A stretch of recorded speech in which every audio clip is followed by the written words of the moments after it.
Buenos días, hermanas. Continuamos con nuestra serie, la carta a los Hebreos, y vamos con el tema número 79. Hoy se llama Sin fe no se puede.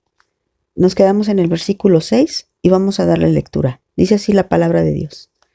Pero sin fe es imposible agradar a Dios, porque es necesario que el que se acerca a Dios crea que le hay y que es galardonador de los que le buscan. Bueno, con todo lo que hemos estudiado y con las advertencias que nos ha hecho la carta contra la apostasía, cobra mucho sentido el versículo 6. Nos dice, es imposible, sin fe, simplemente no se puede agradar a Dios. Ya lo vimos. El único requisito que el Señor nos pide para ser salvos y para darnos todo lo demás, para darnos de su gracia, para recibir la herencia, para darnos bendiciones celestiales, para hacernos capaces, es la fe. Y en Romanos también nos explicó que es por fe y para fe. ¿Y qué quiere decir? Que todo comienza por la fe y sigue sustentándose por la fe. Así que nuestro andar en Cristo no tiene que cambiar. Empezó por fe y tiene que terminar por fe. Porque sin fe es simplemente imposible. No hay posibilidad, no hay forma.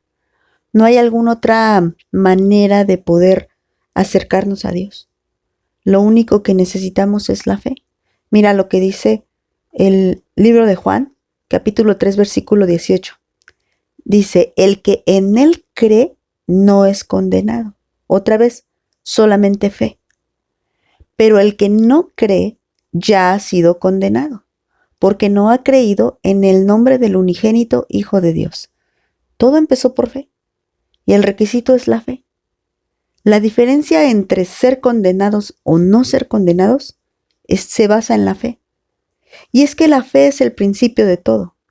Les decía con el tema de Abel, si Abel hubiera presentado una super ofrenda, pero la hubiera presentado sin fe, para empezar no hubiera podido presentar una super ofrenda, como lo fue Caín. Caín presentó una ofrenda, simplemente. Ni siquiera la Biblia nos dice si eran de los mejores frutos, si eran sus primicias, si no eran sus primicias. Solamente nos dice que trae una ofrenda, porque para Dios solo es eso. Si tú traes tus cosas sin fe, solo son cosas, solo son trapos de inmundicia, solo son intentos, pero nada alcanzado. Podemos alcanzar realmente la gracia de Dios única y exclusivamente por la fe. Y les repito, comenzamos con fe y terminamos con fe. No se puede de otra manera. Es necesaria la fe.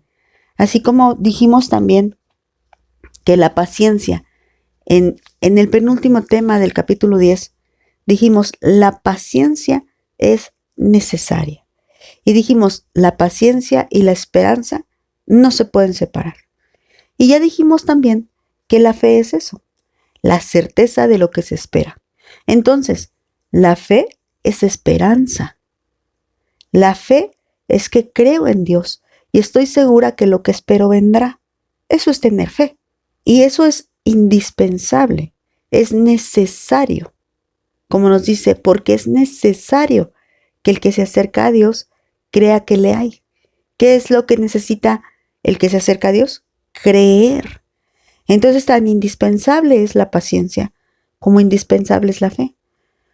El Hijo de Dios inicia con fe su camino y la mantiene con paciencia hasta el último día de su vida, hasta el último instante. No deja de creer nunca. ¿Y la fe qué es?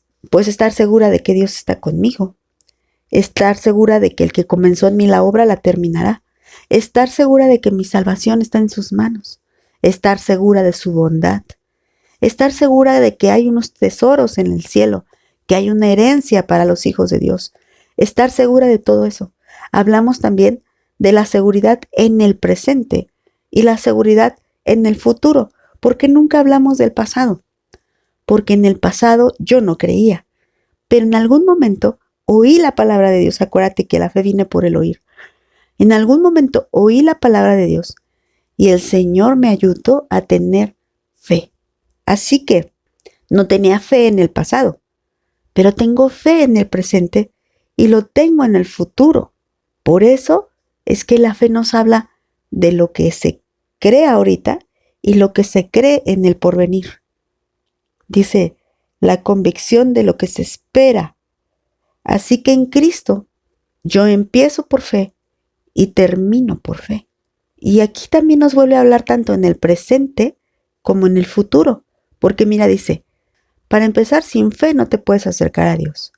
Él no permite que alguien que no tenga fe pueda acercársele, porque va relacionado con la soberbia. Si tú crees que Dios no existe, entonces ¿cómo existes tú? Hay soberbia, hay arrogancia si no crees en Dios. Entonces, acuérdate que Dios da gracia a los humildes y resiste a los soberbios. Y una forma de que nosotros podemos mostrar humildad delante de Dios es creyendo que Él existe y creyendo que Él cumplirá su promesa. Y Él ha prometido galardonar a los que creen en Él. ¿Y cómo es ese galardón? Juan nos dijo que el que cree en Él no es condenado. Y ahí ya hay un galardón. La palabra galardón nos habla de un premio. Así que Dios premia sin condenación a los que creen en Él. Pero no se refiere a una retribución, porque estaríamos pensando que me gané la salvación y no es así. Solamente creí. Él galardona, Él regala un premio a los que creen en Él. Y para empezar, nos libra de toda condenación. Y entonces dice que Él es galardonador de los que le buscan. Y si nosotras le buscamos en verdad, de principio a fin, sin apartarnos nunca de la fe, en verdad recibiremos lo que Él prometió. Bueno, vamos a dejarle hasta aquí, hermanas. Que el Señor las bendiga.